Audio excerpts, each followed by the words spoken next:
Hey there! You're listening to Vixen After Dark.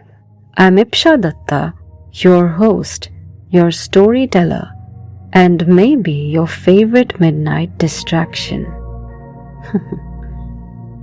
Tonight, we return to the world where ordinary meets eerie, where stories breathe in candlelight and the city outside still refuses to sleep.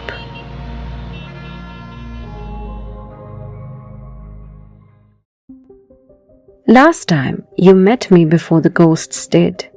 A 33-year-old remote associate by day and an accidental paranormal consultant by night. You heard about my 11th floor apartment, my nosy but loving parents, my mother who still thinks I'm manifesting husbands instead of exorcising spirits, and my father who laughs until the ghosts start billing rent.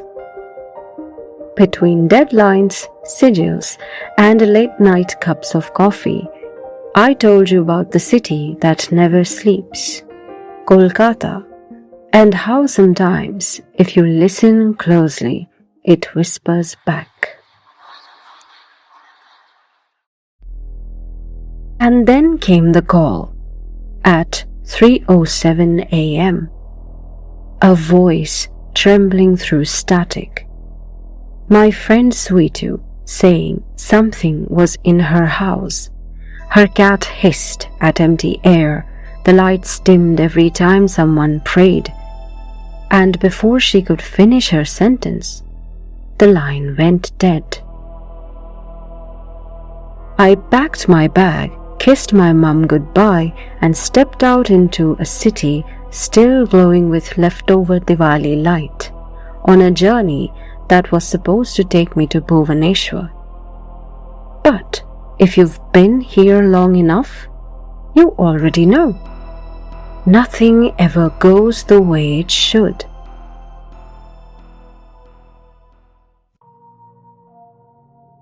This is episode 2, The Coolie in the Mist, the next chapter in Echoes of the One-Eyed Watcher. It begins where most journeys do, at Howrah station before dawn, that in-between hour when night hasn't quite ended and morning hasn't fully begun. The kind of hour when even the city seems to hold its breath. And sometimes, if you listen closely, it whispers back. So, pack your bag, keep your ticket handy, and whatever you do, don't look over your shoulder when you hear your name.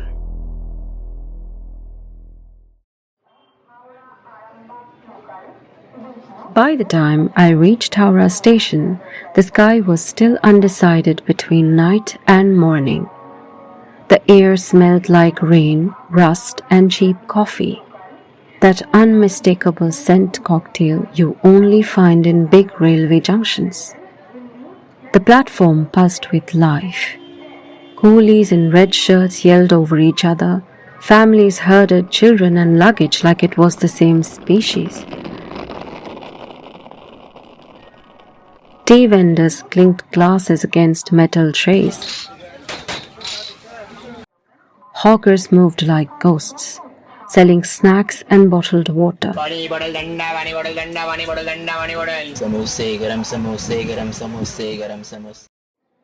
A dog padded across the tracks with royal indifference. Somewhere behind me, a man sneezed, and two aunties immediately discussed whether it was a bad omen before sunrise. I adjusted my bag on my shoulder and craned my neck toward the massive LED display board that loomed over the crowd like a digital oracle. Rows of destinations flickered in red light: Delhi, Mumbai, Chennai, Ahmedabad, then, finally, Bhubaneswar. Vande Bharat Express, platform 22. I stood for a moment, watching the LED display flash its confident message, "On time." That, right there, was the first miracle of the day. A cluster of RPF constables stood near the footbridge, chatting lazily but scanning the crowd with practiced suspicion. Eyes flicking from suitcases to faces to unattended tiffin boxes. Their uniforms were starched, within an inch of dignity, and one of them had a whistle that he kept blowing at absolutely nothing, just to remind everyone that he existed. I weaved through the chaos with my duffel bag slung over one shoulder, dodging a coolie who was carrying what looked like a family's entire wardrobe on his head. That's when a voice behind me said, calm, deep, oddly clear through the noise. Bhubaneswar, Vande Bharat, platform 22. I turned. A coolie stood there, tall, lean, red uniform clean to the point of suspiciousness. No sweat, no grime, not even the faint exhaustion most coolies wear like a second skin. He had sharp cheekbones, a half smile, and eyes that looked too bright. Yeah, I said, blinking. How did you... You look like a Bhubaneswar passenger. What does that even mean? I asked, falling into step behind him. He chuckled, weaving effortlessly through the chaos. People going to Bhubaneswar always walk like the train's waiting for them. Good observation, I muttered. You a part-time philosopher? He didn't turn back. Only when the night's quiet and the station's loud. I frowned. That's poetic. He laughed, low and echoing. Everything's poetry before dawn, madam. He led the way, whistling tunelessly, yelling, Side dena saab ji. at a group of men blocking the entryway like they were posing for a tourism poster. As we reached platform 22, the Vande Bharat Express gleamed like a sci-fi creature under the halogen lights. The air smelled of iron, dust, and brewing tea. He set my bag down neatly near the coach door. You're in C2, He said before I could open my ticket app. seat 35, window side. I froze. Okay, that's weird. How do you... He gave a tiny shrug, eyes twinkling. You look like the window seat type. Right, I said slowly. And let me guess, you're psychic too? He grinned. Sometimes I just know when people are about to have interesting journeys. Define interesting. He tilted his head slightly. The kind that doesn't end where it starts. Before I could reply, the departure chime rang. I dug into my wallet. Wait, at least take your tip. He stepped back, hands raised. Already got it, madam. What? From who? He smiled. You'll see. And with that, he vanished into the crowd. Not walked away, vanished. One blink, and he was gone. The RPF constable standing nearby didn't even glance up. For a long second, I stood there, holding my wallet, wondering if I'd just been conned, blessed, or mildly haunted. Then shrugging, I muttered, Kolkata hospitality, always unforgettable. Behind me, the announcement echoed through the mist. Vande Bharat Express to Bhubaneswar, platform 22, now ready for departure. I boarded, shaking off the chill that had settled on the back of my neck. I found my seat, stowed my bag overhead, and sank into it. The interior smelled faintly of sanitizer, coffee, and new upholstery. that faint undertone of human nervousness every Indian train carries by default. The TTE was already marching down the aisle, crisp uniform, polished shoes, radiating authority. The man looked like someone who secretly wished to catch passengers committing minor moral crimes. Across from me, a middle-aged man in a formal jacket was scrolling through news headlines with the intensity of someone trying to predict the apocalypse. Every so often, he would mutter things like, Unbelievable. or, This country. and shake his head at no one in particular. Beside him sat a newlywed couple who looked like they hadn't quite decided if they liked the marriage yet. The husband was clearly regretting the middle seat. His wife had fallen asleep on his shoulder, drooling ever so slightly, while he stared out the glass with the haunted eyes of a man realizing love comes with neck cramps. The seats next to mine were occupied by two college boys, one wearing a hoodie that said 404 motivation not found, the other trying and failing to look cool while holding a bag of kurkure. They were watching something on a shared screen, both leaning in with grins that screamed, "This video would get us disowned." Their headphones hung around their necks, spilling faint snippets of meme sounds into the air. The mother in the corner was valiantly spooning idli into her toddler's mouth, saying in a tone of exhausted zen, No, beta, windows are not magic portals. Yes, even the round ones. For a few blessed minutes, the carriage was calm. The hum of the train, the rhythmic clatter, the smell of chai mixing with upholstery and sanitizer. Ordinary. Painfully ordinary. And that, more than anything, unsettled me. The train gave its signature electronic chime. The doors hissed shut, and the Vande Bharat slid out of the station with surgical precision. Outside, Howrah's red arches blurred into mist, the bridge lights glinting over the Hooghly River like liquid silver. The crowd, the chaos, the comfort, all of it fading behind me, replaced by fog, fields, and the low rhythmic hum of metal on track. I leaned back, exhaled, and let the vibration of the fields lull me into reluctant calm. The vendor came down the aisle shouting, with the confidence of a battle cry. The kurkure boys perked up immediately. Didi, want some chai? One asked, already raising his hand to summon the tea vendor. Obviously, I said, deadpan.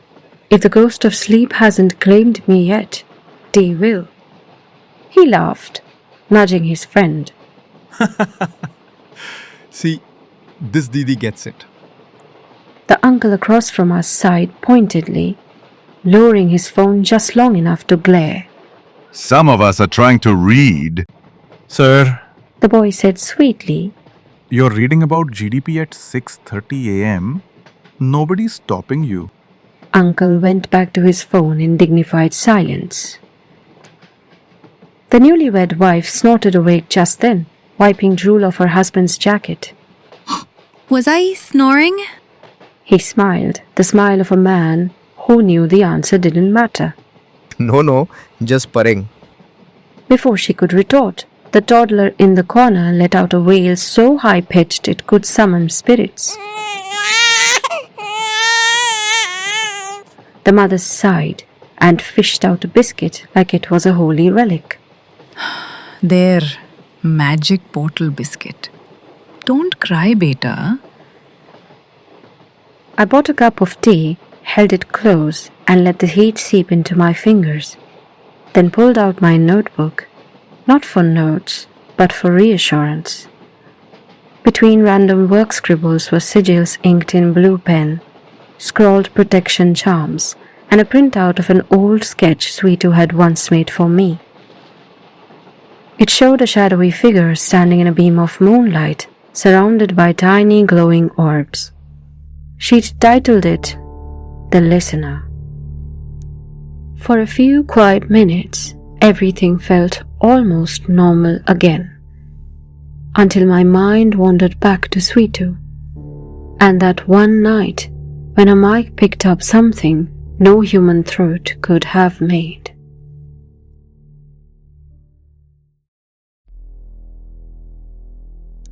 "6 months ago, we were both up late on a project call. Sweetu was sketching between data entries, humming softly while I tried to make sense of a spreadsheet that had more formulas than morals. The office chat was dead. Just us, the glow of our monitors and the faint hum of the ceiling fan. Then I heard it. A whisper, faint, rhythmic, the kind of sound that curls under your skin. "Sweetu?" I'd said, tilting my head. "You have someone there?" She blinked. No, just me. The whisper grew clearer. Not English, not any language I knew. A murmur like wind dragging its nails across a wall. "Mute yourself," I said, quietly. She laughed nervously.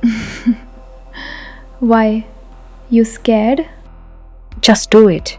She laughed again. Nervous, but obliging.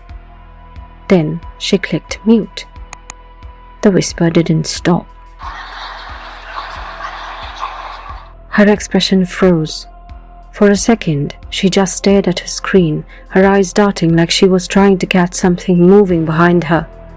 Then Kia jumped up from the bed, tail puffed, hissing at empty space. I'd acted on instinct. "Light a camphor tablet. Now!" She raised her eyebrows as if trying to figure out whether I was joking. "Do it. Don't talk. Just light it and hold it up." She fumbled with a matchbox, lit a tiny blue flame. The light flared, flickering against her face, and the sound cut off, just like that. Then, as if nothing had happened, her screen froze for a second and came back with perfect clarity. She unmuted herself. For a moment, she said nothing, just stared at me. Then, What the hell was that? I'd shrugged, trying to sound casual. "Bad signal?" But she wasn't fooled. Ipsha, that wasn't a signal. You knew what to do. Lucky guess. Her eyebrow had gone up exactly like Mum's. You don't guess with fire. I changed the subject. But from that night, she'd looked at me differently. Not scared, but curious, like she'd glimpsed the shape of something she couldn't unsee. The memory faded as the train sped through Kharagpur, the morning sun now stretching across the paddy fields. The coach was bright, bustling with quiet life. Everything looked ordinary, which in my line of work is usually the most dangerous sign. I pulled out my phone. No new messages, just that last voicemail from Sweetu. "If I don't answer, come find me." Her voice sounded like an omen. I leaned back, eyes half closed, the steady rhythm of the train lulling me into that half-awake state where dreams and thoughts overlap. That's when I heard it. Faint, familiar, a whisper. Not from my phone, not from anyone around me, but close. Ipsha. My eyes flew open. The passengers were the same, reading, scrolling, dozing. The mother hummed faintly, the TT moved down the aisle checking tickets. Nothing unusual, nothing visibly wrong. But outside, the fog had thickened again, heavy, almost alive. For a split second, I thought I saw a face in the reflection of the window beside me.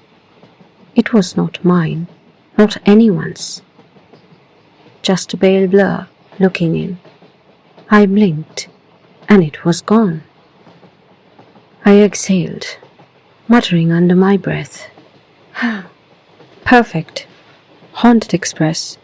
Just the way I needed. The kid next to me grinned. Talking to yourself, Didi? Yup, I said without missing a beat. I'm great company.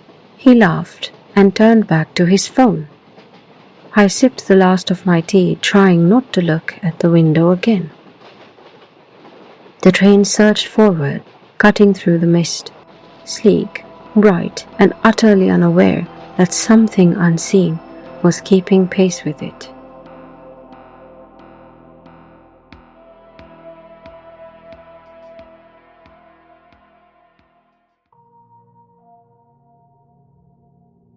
You've been listening to Vixen After Dark. I'm Ipsha Dutta, and if you've stayed with me this far into the fog and the rails, thank you for keeping me company in the dark. Tonight's episode was The Coolie in the Mist, from my new series Echoes of the One-Eyed Watcher. Some journeys begin on time, but not all of them end where they should. If you liked what you heard, hit subscribe, share this episode with someone who loves a good midnight story, and tell me, whose voice do you think called my name that morning? New stories drop every other weekend. Until then, stay curious, stay awake, and stay in the shadows.